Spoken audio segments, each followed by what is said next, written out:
आज 2 दिन हो चुके थे हम्मान से मुलाकात किए बगैर। आज भी शिफा घर पर ही थी। अब मुझे इंतजार था बस शिफा के उसके घर वापस जाने का, लेकिन कमबख्त शिफा भी उसके घर वापस नहीं जा रही थी और यहीं पर रह जा रही थी।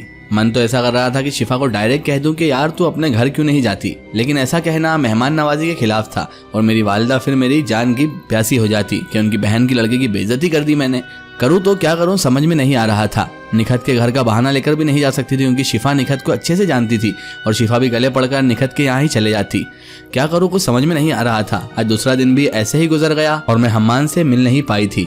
हम्मान की याद मुझे सता रही थी और हो ना हो उसकी हालत भी मेरी तरह ही थी। वो भी रोज मेरा इंतजार कर रहा होगा इतना तो मुझे यकीन था, क्योंकि नई नई दोस्ती में पहली मुलाकात के बाद मुलाकात ही नहीं हो पाई। बस दोस्ती हुई और फिर 2 दिन के लिए जुदाई आ गई। उससे ना बात हुई ना ही कोई आगे कार्रवाई हो पाई। बहरहाल आज रात को जब अम्मी आई तो कहने लगी, शिफा बेटा तुम्हारी वालिदा का फोन आया था। वो कह रही थी कि कल शिफा को बस में बैठा देना। जैसे ही मैंने ये खबर सुनी तो मानो मेरे दिल में तो पटाखे फूटने लग गए। खुशी से लहर दिल में दौड़ गई और इतनी खुशी मुझे हो रही थी जैसे मानो शिफा नहीं जा रही हो बल्कि मेरी कोई लॉटरी वॉटरी लग गई हो। मेरे चेहरे की खुशी देखकर शिफा अचानक हैरानी से बोली, क्या हुआ, तू क्या मुझे रोकना नहीं चाहती? अरे मैंने कहा तेरी अम्मी बुला रही हैं, मैं कैसे रोक सकती हूँ तुझे। शिफा बोली, तो तू इतनी खुश क्यों हो रही है मेरे जाने पर? क्या तू चाहती थी मैं चले जाऊँ? मैंने कहा, बेवकूफ़ लड़की, मैं खुश नहीं हो रही हूँ, मुझे तो अफसोस है कि काश हम थोड़े दिन और रह पाते।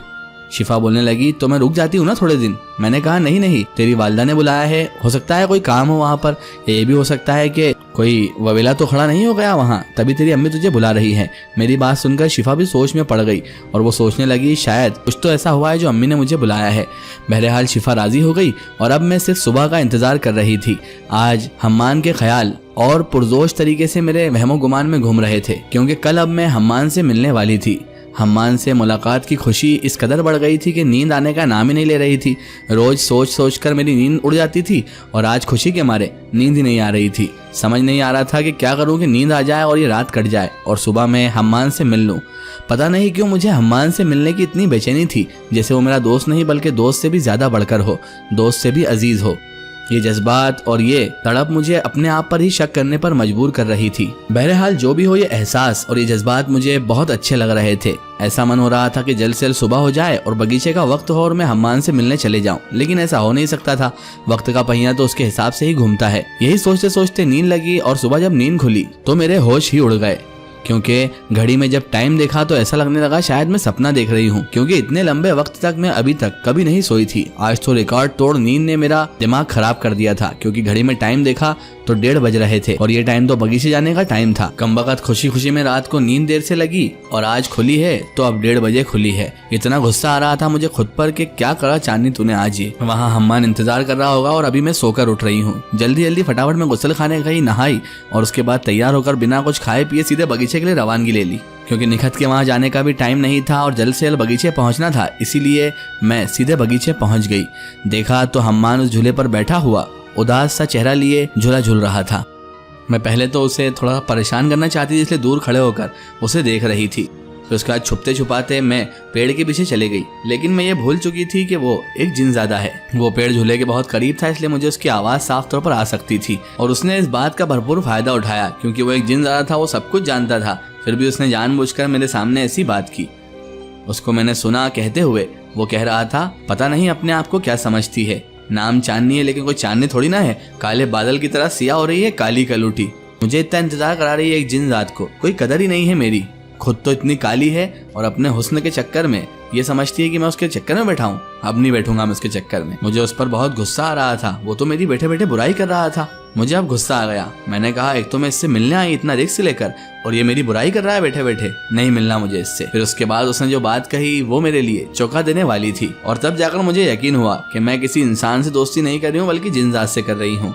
बड़बड़ाते कहने लगा, पेड़ के पीछे छुप छुप कर देखने से क्या होता है, सामने आकर बात करे तो मैं बताऊं कि वो काली है या गोरी। मैं समझ गई उसकी ये बात सुनकर कि ये जानता है मैं यहीं पर खड़ी हुई हूँ, इसीलिए जानबूझकर मुझे जलाने के लिए ऐसी बातें कर रहा है। मैंने कहा, तुम्हारे सामने आकर भी खड़े हो जाऊंगी तो भी काली कलूटी ही रहूंगी ना, तो तुम्हारे सामने आने से क्या फर्क पड़ता है। और उसके बाद जैसे ही मैं उसके सामने गई तो जोर से ठहाके मार के हंसने लगा बेशर्मों की तरह। मैंने कहा, तुम्हें शर्म हया है भी नहीं जरा सी, एक तो मेरी बुराइयां कर रहे थे, ऊपर से मुझे देखकर अब हंस रहे हो। हम्मान बोला, अरे तुम ये क्यों भूल जाती हो कि मैं इंसान नहीं हूँ, जिनजाद हूँ। मुझे कब से पता है तुम यहीं पर पेड़ के पीछे खड़े होकर मेरी बातें सुन रही थी, इसलिए जानबूझकर मैंने तुम्हारी बुराई की ताकि तुम खुन्नस में आकर निकल कर बाहर आ जाओ। और जोर से वो हंसने लगा। मुझे भी अब अपनी बेवकूफ़ी पर हंसी आ रही थी कि मैं एक जिनजाद से छुपते छुपाते उसकी बात सुनने आई, जबकि जिन्नातों के पास तो ऐसी ताकत, ऐसी कुव्वत होती है कि वो कहीं का भी कुछ भी पता कर लेते हैं। मुझे अब अपनी बेवकूफ़ी पर ही हंसी आ रही थी। मैंने कहा मुझे माफ कर दो, मुझे नहीं पता था कि मेरा पाला किससे पड़ा है। वो कहने लगा अच्छा ठीक है वो सब तो, लेकिन 2 दिन क्यों नहीं आई, पहले ये बताओ। अब तुम्हें इसकी सजा मिलेगी। मैंने कहा सजा? अरे मैंने ऐसा क्या कर दिया? मैं मजबूर हूँ, मैं एक लड़की हूँ, तुम समझते क्यों नहीं? मेरे घर पर भी बहुत सारे मामलात चलते रहते हैं। अब तुम्हें क्या बताऊँ एक लड़की के साथ क्या क्या मजबूरी होती है। हम्मान कहने लगा अरे मैं सब समझता हूँ मजबूरी, पहले ये बताओ तुम 2 दिन आई क्यों नहीं? कुछ भी बहाना करके आ जाती। मैंने उसे बताया कि मेरी खाला की लड़की एक सैनिक की तरह, एक गार्ड की तरह मेरे पीछे लगी हुई थी। अगर मैं यहाँ आती तो वो भी मेरे पीछे पीछे आ जाती, तो मैं कैसे तुम्हारे सामने उसे ला सकती थी? तो हम्मान मुझे जलाने के लिए कहने लगा अच्छा तुम्हारी खाला की लड़की आई हुई थी, कैसी थी वो दिखने में? मुझे उसकी बात सुनकर गुस्सा आ गया। मैंने कहा मेरी तरह ही थी, काली गलूटी। तो वो जोर से हंसने लगा और कहने लगा चांदनी तुम 1 नंबर की पागल लड़की हो। तुम भी जानती हो कि मैं किसी के ऊपर अपनी हकीकत आशना नहीं कर सकता। मुझे ना तुम्हारी खाला की लड़की से मतलब है, ना तुम्हारी दोस्त से, मुझे तुमसे मतलब है। उसकी ये बात सुनकर अचानक मैं उसे घूरने लगी। वो कहने लगा इतना मत घूरो मुझे, नजर न लग जाए मुझे तुम्हारी कहीं। पता नहीं क्यों हम्मान मुझे परेशान कर करके पता नहीं क्या जताना चाहता था। बार बार ऐसी बातें करता जिससे मुझे चिढ़ छूटती थी, लेकिन फिर वो ऐसी बात करता जिससे मुझे उस पर और लगाव आ जाता। उस पर दिल यही कहता कि इससे बात करती रहूं। मैंने कहा अब तुम्हें शर्म हया हो तो झूले से उतर जाओ और मुझे झूला झुलाओ।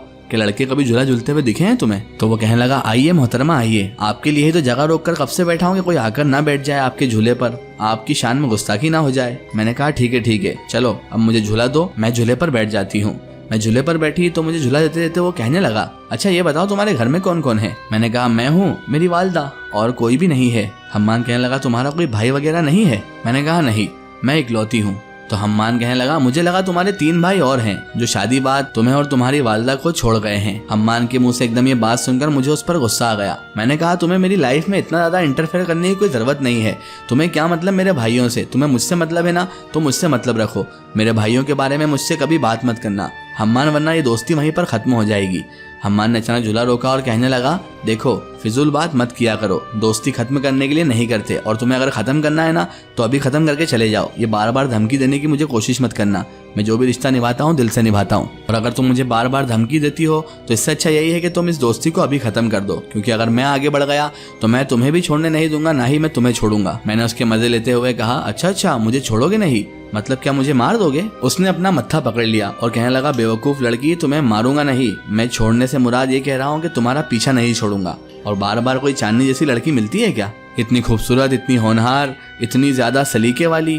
मैंने कहा बस ज्यादा मस्खल आने की जरूरत नहीं है। थोड़ी देर पहले इसी सलीकेदार चांदनी को तुम काली कलूटी और पता नहीं क्या क्या बक रहे थे। वो कहने लगा अरे बस ना, आप माफ भी करो, मैंने तुम्हें जानबूझकर वो कहा था, तुम भी जानती हो इस बात को। मैंने कहा ठीक है, अब ये बताओ कि तुम्हारे घर में कौन कौन है? हम्मान मेरी बात सुनकर कहने लगा क्यों, क्या मेरे घर की बहू बनना है तुम्हें जो मैं तुम्हें बताऊं? मैंने कहा देखो ये फिजूल बातें मुझसे मत किया करो, तुम्हें 10 बार समझाया है, जितना पूछ रही हूँ उतना जवाब दो। हम्मान बोला अच्छा जो हुक्म मेरे आका। मुझे उसकी बात सुनकर हंसी आ गई। मैंने कहा मैं तुम्हारे कोई आका वाका नहीं हूँ, तुम मुझे इतना बताओ कि तुम्हारे घर में कौन कौन है। फिर हम्मान ने मुझे बताया कि उसके वालिद फौत हो चुके हैं, उसकी वालदा है, उसकी 2 बहनें हैं। मैंने हम्मान से पूछा क्या नाम है तुम्हारी बहनों का? तो हम्मान कहने लगा एक बहन का नाम है सनोफर और दूसरी बहन का नाम है। इतना कहते कहते अचानक हम्मान रुक गया। हम्मान के चेहरे पर एकदम से संजीदगी आ गई और वो कुछ इस अंदाज में मेरे बाएं सिमत देखने लगा जैसे कोई वहां पर खड़ा हो। मैं चौंक गई, मुझे लगा कोई आ गया है। जैसे ही मैंने पीछे मुड़कर देखा तो वहां कुछ भी नहीं था। मैंने उसके आगे हाथ हिलाया। मैंने कहा क्या हुआ हम्मान, कहाँ खो गए तुम? क्या मैंने कुछ गलत सवाल पूछ लिया? उसने कहा नहीं, तुम फटाफट अपने घर जाओ। मैंने कहा क्या हुआ तुम्हें, अचानक मुझे घर क्यों भेज रहे हो, क्या तुम्हें कहीं जाना है?